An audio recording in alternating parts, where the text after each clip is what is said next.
Hey everyone, it's Brittany with Brittany Tangen Fine Art with another tutorial on how to draw a cat using pastel pencils. Today's featured subject is Ben, the orange tabby. Or at least I assume he's an orange tabby, not quite sure. This 8x10" commission portrait is done on PastelMat paper and we use PanPastels and pastel pencils. Enjoy!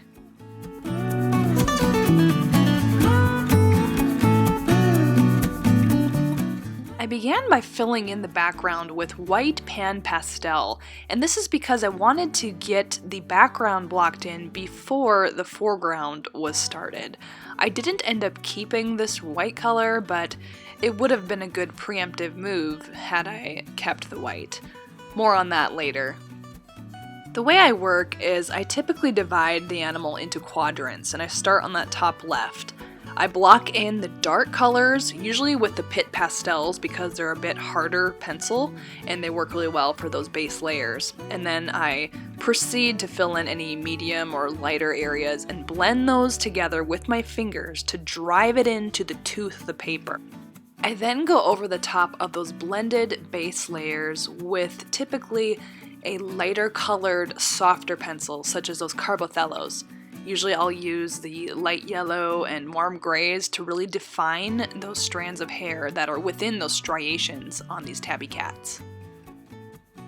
Again, you can see I map out the face by blocking in the dark colors first.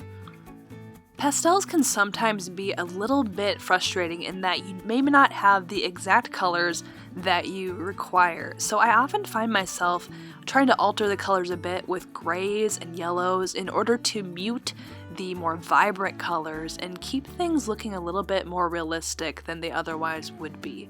It seems to work pretty well. I then transition to that top right quadrant, again blocking in areas that are dark first and foremost, followed up by the lighter areas. One of my best pieces of advice would be to periodically just step back from your drawing and look at it from a distance and have the reference image up on a screen or side by side with your drawing and look at it with fresh eyes. You know, we get so close to these images with our noses right pressed up to the paper that it becomes difficult to see those discrepancies that may be occurring, and we don't want to get too far in past the point of return. And it just helps, take a break. It's great to stretch and get up out of the seat anyway, but it will really help you to see where you're struggling and what areas maybe need color correction or more refinement. So definitely take breaks, step back, and look at it with fresh eyes. In the reference photo, we can see that there appears to be a shallow depth of field, where Ben's face is the focal point and is more in focus, and his body and the background are a bit blurred. And so when creating his portrait, it's a bit tricky because I didn't want a huge distinction between the bib, his neck area, and his face. So I kind of went back and forth and, I would add detail, then I would take away detail by rubbing it into the paper. It was certainly difficult to strike that happy medium, but ultimately I decided that less is more and I opted for more of an out of focus effect on his body area, which worked well with the background that I eventually tied in.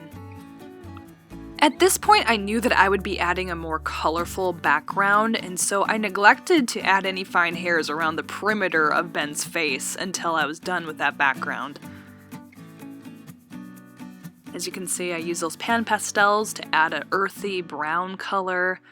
I wanted it to blend with his body enough.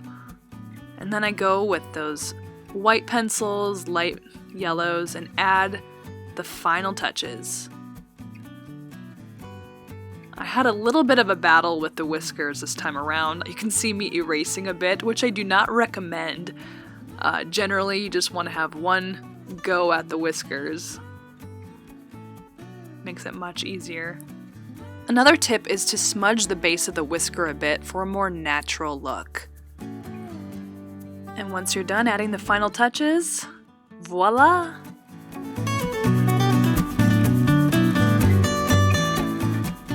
Hey guys, I'm back here with Ben. Side note, I love being able to call this cat Ben. Maybe it's because I name my cats after food and not people, but this really personifies a cat and makes me feel like I'm talking to an old pal. What's up, Ben? I'll keep this follow-up relatively short and sweet. I just have a few extra notes. First and foremost, I want to offer a few words of encouragement to those of you who may be just beginning. I myself am learning something new with each portrait I'm commissioned to draw. And when the ratio of dogs to cats that I draw is so heavily favored with the canines, cats are always a daunting challenge to me, and I'm not that comfortable drawing them. Nevertheless, the best way to learn is just to dive in and sink or swim, learn as you go. I wasn't quite sure what I was going to do with this background when I began the portrait. You can see that I initially started out by having a white hazy background that I used PanPastels to create. I just wanted to lay down some color behind the cat's head in order to ease that blending later on. And so toward the end, I obviously went for a darker red, earthy brown tone because I thought that might blend more seamlessly. You can see that in the original photo, the perspective we have of Ben is looking down on him from an aerial viewpoint. And so when we crop in to create the head and chest composition, if I were to just crop that image, I would have had a lot of his back showing behind him, some excess fur around the sides of his face, and that looked a little bit odd when it was zoomed in to this cropped composition. So what I did, I wanted to eliminate a little bit of that outline and kind of, shave a few pounds off of him, for lack of better words. And I wanted that transition zone to be a little more flawless without that white there. So I blended it with kind of a similar color to his fur, but I think it helps in making it appear like he's not just standing starkly out on this background. He's kind of emerging from it. So that's what I did with the background. I did have a few errors that I needed to correct in relation to the orientation of the hairs. Got my little pal lapse here again. She doesn't like to leave me alone. But as you can see, the strands on their faces interweave in such a fun, crazy way. And if you don't get the direction of those hairs on the face to lay appropriately, it's going to look a little bit off.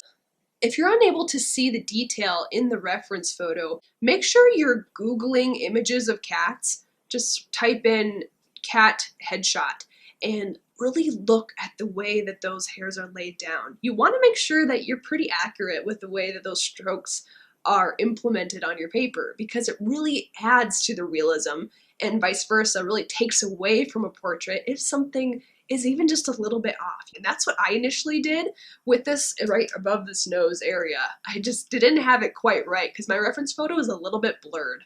So I went back and changed that, and I think it looks a lot better now.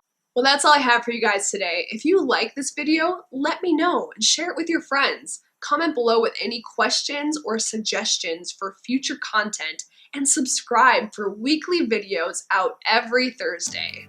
Until next time, you guys have an excellent day.